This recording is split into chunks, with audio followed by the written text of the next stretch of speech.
we are going to talk about the IGCSE accounting 0452 paper 1 November series. So the exam board we are doing here is the CIE board. There are some interesting questions that I would like to go through with you today. The first one is the MCQ question 4. So let's take a look. So the trader paid for the insurance and also paid for the rent, but at the end of the financial year, so the insurance, so there is 1,500. Okay, so you can see that here, so this one and this one, so you can see there is a positive balance, right? As such, this positive balance 300 would be the prepaid. On the other hand, you can see that for the rent, the amount you paid is less than the balance. So there's a negative balance, right? So there's a negative balance 400. So the trader own it, okay? They own it. So the answer is goes to C. Okay, this question asks about the meaning of counterfeit. Okay, this means the check failed.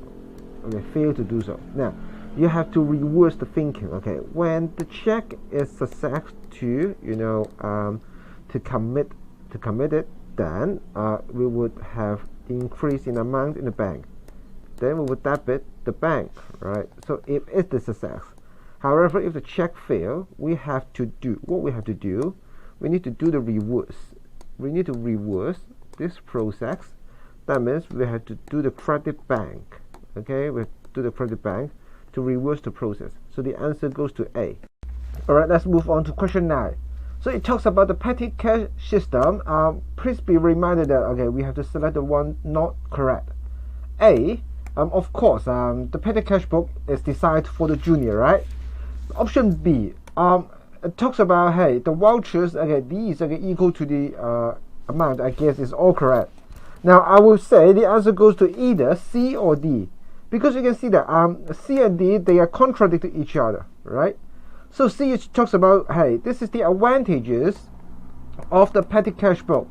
That means you don't have to enter any small amount like buying a pen. No, you don't have to enter this one, right? So this is the advantages of petty cash book. So C is correct. So the answer goes to D. Okay, so D is not correct.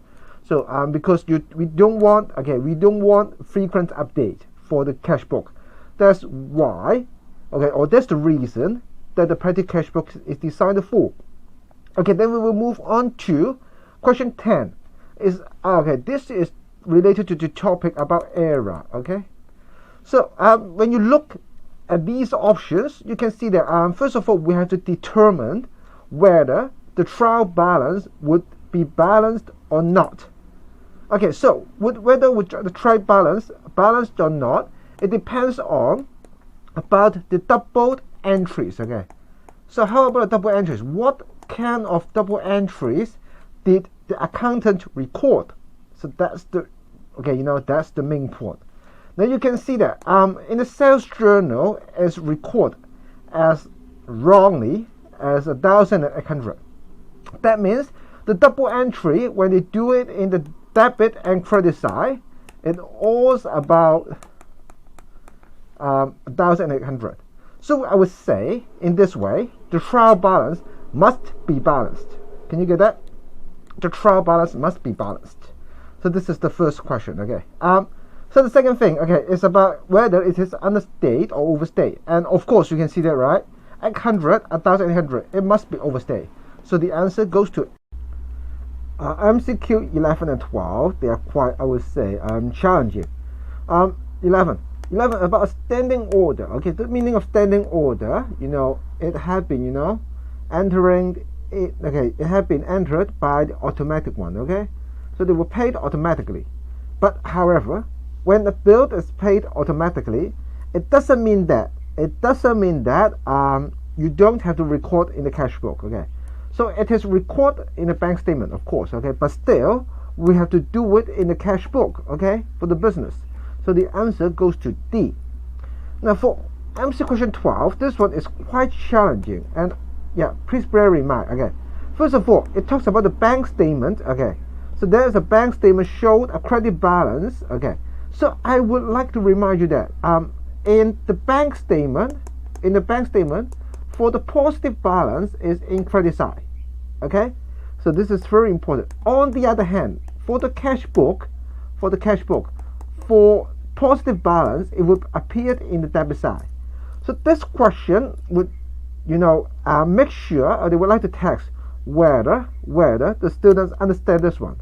So first of all, I will pick the debit side, okay, because it is a positive balance. Okay, so for positive balance in the bank statement, credit side. For the positive balance in the cash book, debit side. Okay, so you can see that this amount, and then what's next? Let's take a look. What's next is there a check had not been presented. So what we need to do, we need to do the minus. Okay, minus. Okay, so that means there are some payment. Okay, they haven't been recorded. So I would use this one to minus the payment. Okay, so the answer goes to B. Yeah. So let's take a look. Question 14. So for question 14, this question is related to the topic depreciation. So there are two types of depreciation method we can do. The first one I call it straight line method. The second one is called the reducing balance. So this question talks about it's about the comparison between these two methods. So let's take a look. For the first method, it's quite straightforward. So what we're going to do is to use the 10,000 times 15%.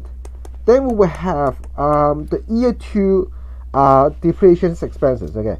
For straight line method, the depreciation expenses is constant amount all years. Now, but for the second method, which is the reducing balance, you have to be very careful, because for the second method, we have to make use of the net book value times 20%. So this is the key. Okay, so this is the key of the question. That is, it would like to tax the candidate. Okay, do they understand? Okay, or can they find out the net book value? Okay, at year 2. Okay, so this is very important. Okay, so I would do it in the right corner. So what is the net book value? Think about it. So the net book value of the machine would be like this. So it would be the cost 10,000 minus the first year expenses. Okay, so which is 8,000. So this would be I would say this would be the net book value. Okay, this would be the net book value for the for the motor vehicle. So the answer would be goes to this 8,000 times 20%. So what do we have? 16,000. Okay, so we try to compare these two, 16,000 and 15,000. Then you may grab the answer. Okay, let's do this. We will move on to MC question 15. Okay, for MC question 14, the answer goes to B. Now for MC question 15, I would say it's quite tricky. Okay, you have to prepare. Okay, be prepared in mind. Okay, so first of all, I would like to move on to the second part of the question. Okay, the second part is about whether the balance will be debit or credit. For credit balance, that means it's a kind of liabilities. But on the other hand, for debit balance, it's a kind of asset. So we have to determine, for the prepayment, whether it is, an asset or liabilities. Of course, it's an asset. Okay, so I would say option A and option C, they are not the answer. Now, so let's move back to the first part of the question. So how to record the prepaid rent? Okay, so we have to refer to the double entry. How to record it? It is an asset. So what we need to do? We need to debit prepaid rent. Debit prepaid rent and credit rent. So this is very important. Okay, what we do is to credit rent. Okay, so the answer will goes to A. All right, let's do this. Multiple choice question 24. So this question is about the limited company. Okay, so we have to take a look. This question is about in the limited company we have it's about the composition of the share capital. So what we can do, we need to list out the the equation. Okay, so the equation will be like this. It's about the opening balance. The opening balance. Okay, plus plus the profit of the year, plus the profit of the year, minus the transfer, and minus the dividend, then it will be equal to the closing balance. Okay, so I would do it like this. You must grab the formula in order to do this question.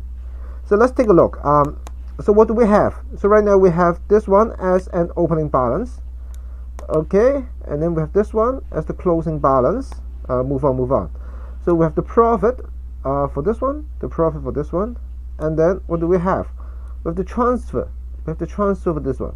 So the question state, we have to take a look. Okay, so what is the dividend pay? What will be the dividend pay? So this one, I would say the answer goes to here. Okay, so this one, dividend. So you have to check it out. Okay, on your own. The answer goes to A. Okay.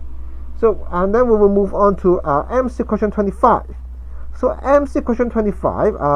This one. When I take a look at this question. Okay, I know this. Okay.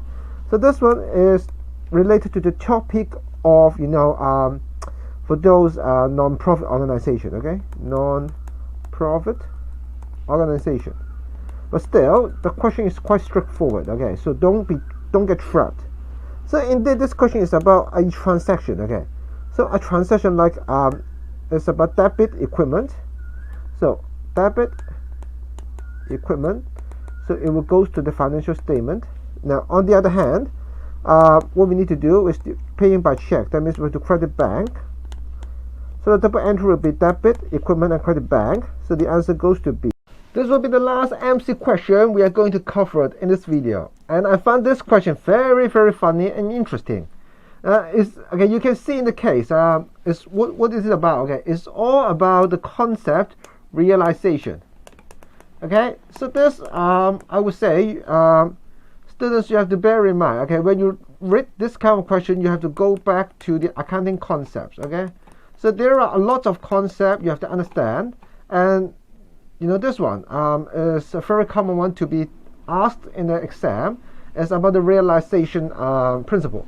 It's about, okay, when would we record the sales? Okay, so when would we do it? Okay, it's not about payment. It's not about when the payment is settled. No, it's not about that. Okay, so I would say the key is about delivery. So when the good is delivered to the customers, that's the key. Can you get that? Once the goods are delivered or the services are rendered, then the sales will be recorded. So when Joe collected the car, so that's the day for the sales to be recorded. The answer goes to C. Okay, let's move on to the paper 2. So you can see that I've put the question here and the answer here. Alright, so let's do this. So let's take a look at part A. So for part A, we have to prepare both the sales ledger account and the purchases ledger account. There are some steps I would like to guide through to you. Okay, how we do this type of question. So first of all, we have to take a look the opening balance. Okay, so we need to put all these opening balance, including this one 420, okay, and this one 7700, okay, into the corresponding corresponding debit side and credit side. And also you can see that so there are other stuff here, then we can put them one by one. Okay, so first of all, it's about the credit sales. Okay, so for the sales, of course, we'll put to the sales ledger account. Okay, so we'll put this here. Okay, and for the credit purchases, of course, and then I will put it into the purchases ledger account. Okay, and then for the receipt for customers, okay, customer, that means sales, right? So I will put it here. On the other hand, payments for suppliers, that means purchases. So I will put it there. Okay, so you can simply see that. Okay, for these first items, first few items, I just put it into the corresponding section. Okay, so for discount received, okay, for this one is a little bit tricky. Okay, so we received discount from suppliers. Okay, so bear in mind. So this one, okay, I will put it in the purchases ledger account. On the other hand, for discount allowed, so we allow discount for our customers. So I will put it here. Okay, discount allowed. Okay, move on. So for next one, for the irrecoverable debts, okay, so things right now become a little bit complicated. For this one, for the irrecoverable debts, think about it. So that means we cannot collect debts from our customers. So we will put it here, okay, for the sales, here, irrecoverable debts. So next one is about the provision for doubtful debts. This one is a super tricky, okay, because this one, you think about it, okay, for the provision for doubtful debts, it's a kind of, I would say, estimation. So I will put it in the right hand side of this video, okay. So it's a kind of estimation for the provision for doubtful debts, okay. It's just an estimation. So there's no entry, okay, no entry for part A. So I would like you to bear in mind, this is a trap, okay. This is a common trap for candidates, okay. So let's take a look. The next one is about the sales return, okay. The sales return, that means of course, okay, it's about your customers, right? It's about your sales, okay. So people return the sales. So I will put it for the sales ledger account. So I will put it here, okay. Put it here, sales returns. So we'll move on. The interest charged, okay, this one is quite difficult too. Think about interest charge. That means it's a kind of receive, okay. We receive money, okay, from our customers. So indeed it would be the debit side, in the debit side, okay. Bear in mind. For the last one, it's about the contra, okay. So I guess, okay, we all learned that this contra, okay. So what we need to do, we can deduct, okay. We can deduct both purchase ledger account and the sales ledger account by the same amount, okay. So this is how we do this, okay. This is how we do for part A. So remember that, okay, before you complete, okay, when you complete part A, make sure that, okay, you do all the please do all the closing balance, okay. Do all the closing balance as stated here, okay. And also after you do that, you do the closing balance, you also need to do the opening. And for the opening, there are two kinds of opening, okay, for for the sales ledger account. Bear in mind, okay, as stated here, okay. So there are two openings, so be careful, okay. So that's all for part A. So then we will move on to part B. For part B, we have to put down the books of prime entry, okay. So there are lots of books of prime entry. Usually there are 6, okay, 6 kind of book of prime entry, including purchases, sales, purchases return, sales returns, okay, and then cash book, and the general one. So there are total 6. So we need to pick, okay. So what we need to do, we need to pick it, okay, from these 6. So let's take a look. The first one about returns, okay. Of course, the returns, okay, you cannot just write returns journal, okay. If you put it down, it's wrong. It's called the sales return journals, okay. So I would like you to bear in mind this one, okay. You have to make sure you have to put down sales, okay. It's a kind of sales return journals. For the second one, okay, it's about discount, right? Discount allowed, okay. Of course, this one is the cash book, okay. And the third and the fourth one will go to the general journal, okay. I think this question is quite straightforward. Lastly, I would like to talk about part C. So why is there a credit balance, okay? So what does it mean by credit balance? Okay, that means the company own customers. Now think about it. Usually your customers only, right? Because the customer need to pay you money. But in this time, okay, it's a special case, okay. So it asks about what are the circumstances, okay? What are the circumstances that the shop would own money to the customers? So there are a few. First of all, overpayment. The second one is quite return goods, okay, or paid for goods in advance. Okay, I would say these two is quite common, okay. So you may bear in mind for these two, okay, return goods or payment in advance. So that's all for question 1. Okay, let's move on to the second question. For part A, we have to compute the gross profit and the net profit, okay. So I've put the question here and the answer, okay, in the middle. So let's do this. For the gross profit, of course, we have to deal with starting with sales, but there's no sales in this question. Still, the revenue is provided, so I will do this, okay. First of all, we'll start with revenue, and then we will do the cost of sales, okay. So we need to deduct the cost of sales, including open inventory, add up purchases, okay, and this one must be the closing inventory, okay. So why is this one the closing inventory? Because you can see that this is at the year end. Can you see that? So as this is the year end, so let me do this, okay. So this is the year end, so this one must be the closing inventory, so you have to be careful. On the other hand, you can see that this one on October, okay. So this one is on October, and this one will be the opening inventory. So you have to bear in mind that you don't mix it up. So after this, okay, then we have the gross profit. And then what's next? Okay, for the gross profit, what we need to do, we have to deduct the operating expenses to grab the profit for the year. So that's all for part A. So let's go to next part. Okay, for B1, we have to compute the gross margin. Now, we have to put down the formula before we do it. Okay, so let's put it down. So for this one, it would be put the gross profit in the numerator and the net sales, okay, for the denominator times 100%. So you can see the answer in the middle. So first of all, they have the gross profit in the numerator and the net sales here as the denominator, okay. So then you can have the answer with a percentage sign. This is very important, okay, for the margin. Okay, you have the percentage sign. So that's all for B1, and then I would like to move on to B2. So for B2, okay, so what are the ways to improve the gross margin? As we all know, the gross margin is about the gross profit.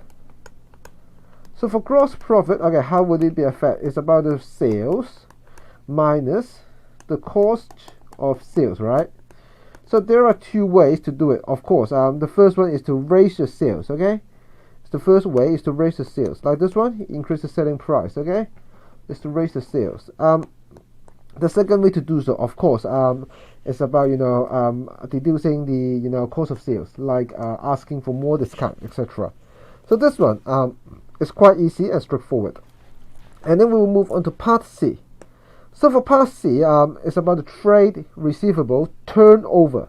So yes, again, we have to put down the formula, okay, before we do it, okay, So for the trade receivable turnover, first of all, we have to put down the formula, okay, before we do it, okay. So the formula will be like this. So we have to grab the average. This is the average balance, okay. We have to grab the average balance of the trade receivable and the net sales. And next, this one, 365. Okay, why is it 365? Because we can see that here the unit is specified. So when you compare the turnover, make sure you read. So what are the units? Okay, what are the units? So there are three kinds of unit that we can do. We may do it in days, in weeks, or even in months. So be careful. Okay, what are the units specified in the question? Okay, we will move on to part D. Okay, so the part D is about should the business allow extra credit? Okay, so of course, so there are pros and cons, right? Of course, the pros will be the sales might increase, okay, because it helps to attract customers. But on the other hand, for the working capital, okay, additional working capital, maybe a request to to make or to facilitate the cash flow, okay, to facilitate the cash flow. So that's the disadvantages. Part D. This time, okay, we have to compare the trade payables turnover, and again, it's in days. So I would say this one is not difficult at all, right? So again, we have to put the average payables, the average balance in the numerator, and this one would be the net purchases. Okay, the net purchases. Okay, so it's quite straightforward. Okay. So lastly, okay, we will move on to part F. Should the company increase the monthly purchase by 20% to have extra trade discount? Okay, so of course it's all about, can you make the sales, right? Can you make the sales? Must be the first one. Okay, can you make the sales? And of course, this one you have to think about the cost of storage. Okay, might increase. Okay, so that's all for question 2. Alright, question 3. Now question 3 is quite straightforward, and it's also a very common topic. Okay, it's about the manufacturing accounts. Okay, So let's take a look at the question. You can see that I have put the question in the left and the marking for in the middle part. For part A, we have to prepare the manufacturing account. To do this, let's go through what we need to do. We need to do, for the manufacturing account, we need to do the raw material. And then we have to add up, okay? We have to add up the raw material first. We have to add up all the things related to raw materials. One, you can see that, okay, I would use yellow pen. 2, 3, 4. So you can see that there are 4 items for the raw materials. So we have to add all these up, okay? So after that, so we have to compute the prime cost, okay? The meaning of prime cost, that means all the direct costs, including raw materials and direct wages, okay? So the meaning of prime cost, okay, that means all the direct costs. So for the direct wages, it's not difficult to find here, okay? So you may simply copy this one, the direct wages. So you may simply copy to here. Then you can grab it. Next, what we need to do, think about it, okay? So we need to do factory overheads, okay? That means after we add up all the direct costs, we have to add up all the indirect costs, okay? So this is how we do it. After adding up the prime costs, we have to deal with the indirect costs. So let's take a look at the question on the left hand side. Then we can find all these indirect costs. The first one, of course, is called the indirect factory wages. Can you see that? It's specified, it's indirect. So we will put it here. Okay? Move on. And also, we can have the general overheads. Okay, this one, the general overheads. But for the general overheads, you have to be careful, because there are adjustments, okay? There are adjustments. So you can see that the adjustment is that here. So we have to, there are 2 fields accrued. Accrued, that means we have to add it up. So this one, you can see that the figure is like this, okay? So let's move on to the third one, about the rate. For the rate, there are 500 prepaid. That means we have to deduct 500 for the prepayment, okay? We've deducted. Also, you can see that there are only 75% to be apportioned to the factories. So we need to times 75%. And lastly, I would like to take a look at the depreciation. Now, as you can see, the depreciation is using the reducing balance method. That means we have to compute the net book value. Net book value. So what we need to do, so we have to take a look at this one, okay? So it's about the cost 47000 minus 11000 to grab the net book value. This one, 3600. Can you see that? 3600 is the net book value, okay? For reducing balance, we have to make use of the net book value to do it, okay?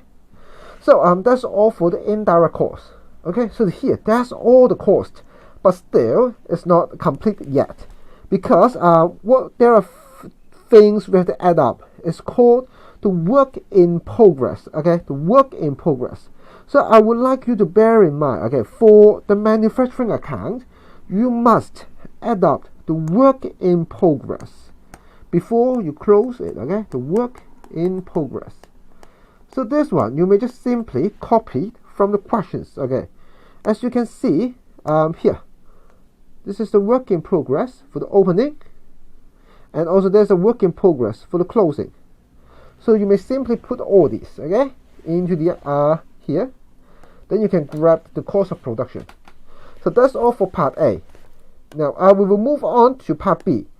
Part B we have to do is the income statement. So for income statement, to start with, we have to take a look at the sales, okay? We have to take a look at the sales, but there is no sales but revenue, okay? Can you see that here?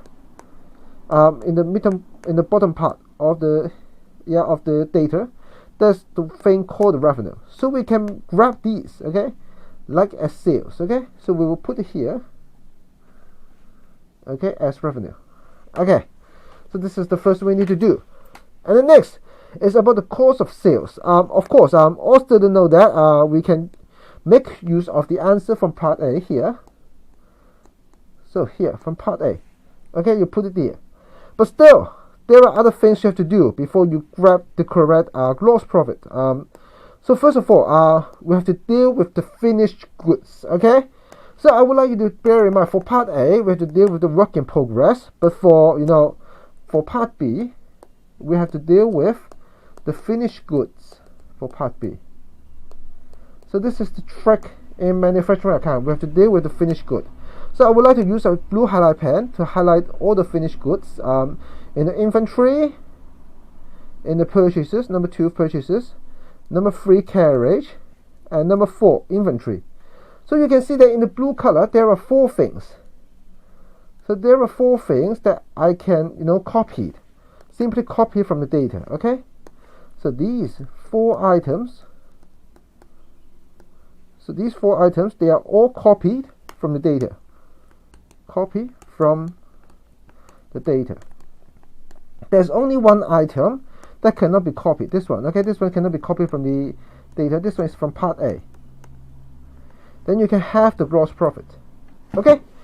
So we will move on to part C. We have to prepare journal entries for irrecoverable debts. For this one, because it's a kind of expenses, so we must put it in the debit side. Okay. But for this one, for the credit side, a lot of students make mistake because this one must be the customer name. So you must put down the customer name. Okay. Instead of you put down like this, you put down customer. Okay. Then it will be wrong. If we put down receivables, that will be wrong. Okay, including trade or sales receivable, it must be wrong, because the question specified the name of the customer is called KA Limited, and sorry, not KA Limited, right? It's called DA Limited. Okay, so here, so you must make use of the name of the customers. Last one, we have this one. Okay. How would the provision for doubtful debts deal with the matching concept and prudence concept? Okay, I would say these are textbook stuff, and I won't go over it. That's all for question 3. Let's go to question 4. So question 4 is also a very typical question type. It's about the correction of error, but you have to be careful because for this one you can see we have to deal with the suspend account. Okay, so you have to determine whether a suspend account are needed or not. So we will go through all these questions one by one. Let's take a look the first one. So for the first one, you can see that the insurance has been entered as 4500 in the insurance account, but the correct entries have been made in the cash book. So you can see that for the cash book it's all correct. So there's no need the adjustment for the cash book. So we call this one side error. Okay, this one. Can you put it down? One side error. So for one side error, okay, that means for the insurance account there are error, but on the other hand, for the cash book there is no error at all.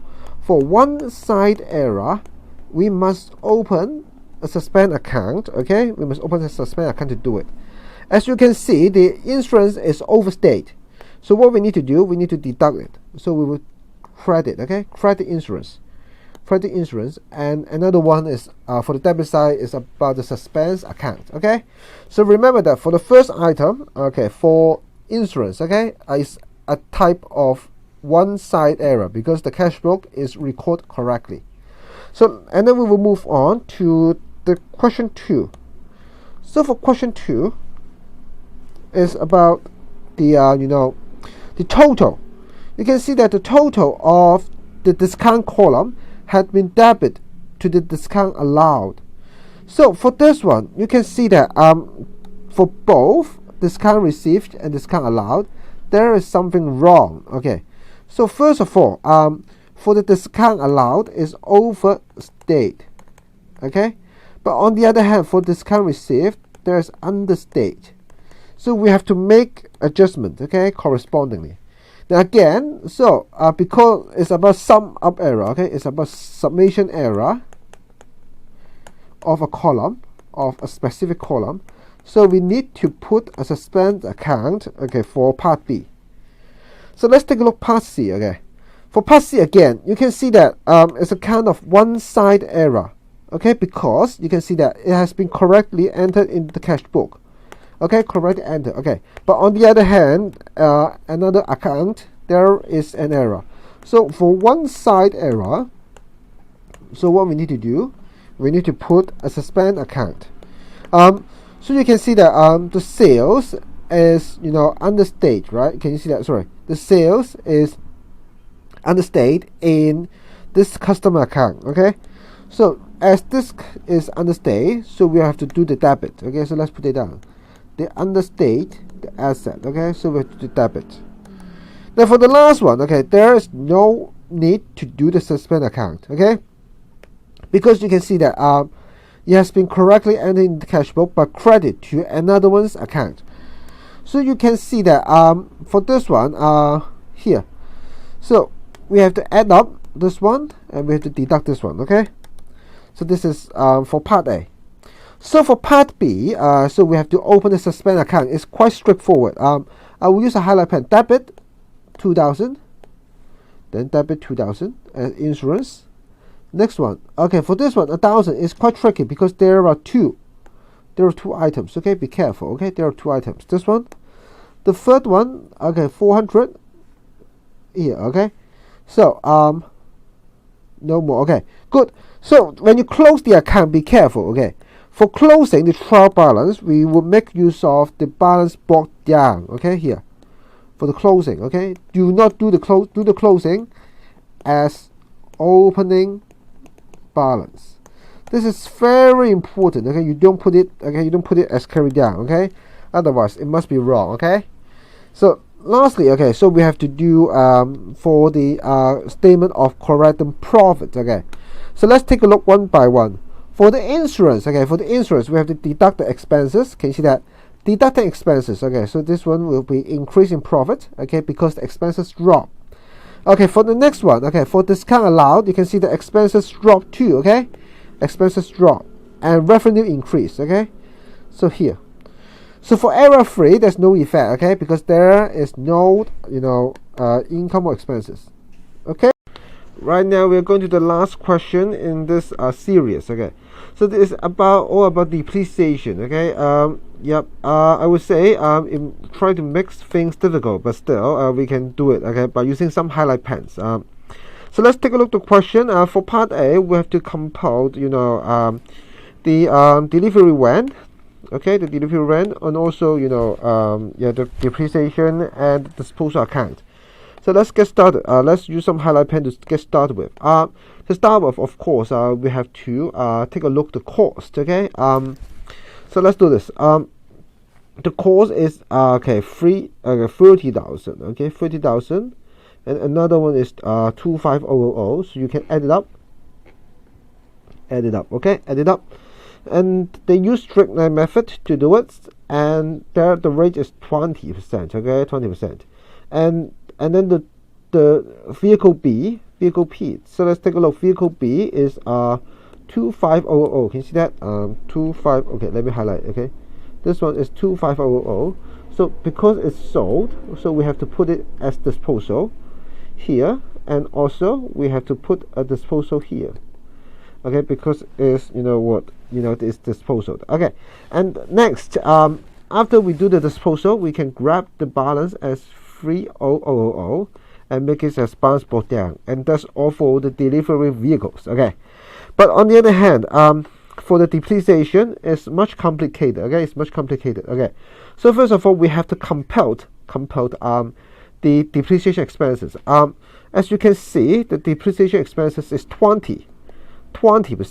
So what we need to do right now, so we have to make use of the amount times 20%. This one, 30,000 times 20%, it will be 6,000. Okay, 6,000. On the other hand, for this one, 25,000 times 20%, it will be 5,000. Okay, so these, and then you can add them up. Okay, this is 22,000. Okay, but when we do the disposal, we have to deduct all the amount, all the depreciation expenses, all the depre expenses of vehicle B. Okay, so we have to make the count. Okay, how many months or how many years we have to do it. Now, the question set is quite tricky. As you can see, the vehicle was bought on 2018, but the business was started in 2019. So of course we have to start to do the depreciation on 2018, right? So you can see for depreciation in 2018 is called the balance brought down. Can you see that? okay, is called the balance brought down in 201X. So right now we have to make the count, okay, from the vehicle, the starting day. So let me mark it down, okay. The start is 201H January, and then when the vehicle was sold is, okay, on March, okay, 2020. So I have to mark it down too, okay. So was sold at March 2020. So you can make the count. So there should be, okay, 2 years, 2 years plus 3 months. Can you get that? So so let's mark it down.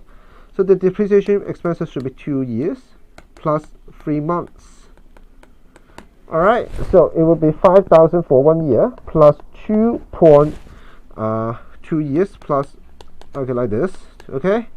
So you can grab the answer. Okay, is, okay, it's 11250. So totally, the total amount of expenses is 11250. So we have to deduct this one.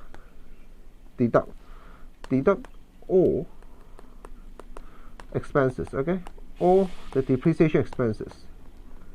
Okay, next, for disposal account, okay, we'll take a look, okay, how much did you receive, okay. So the selling price of 10350, so we have to put it here, okay.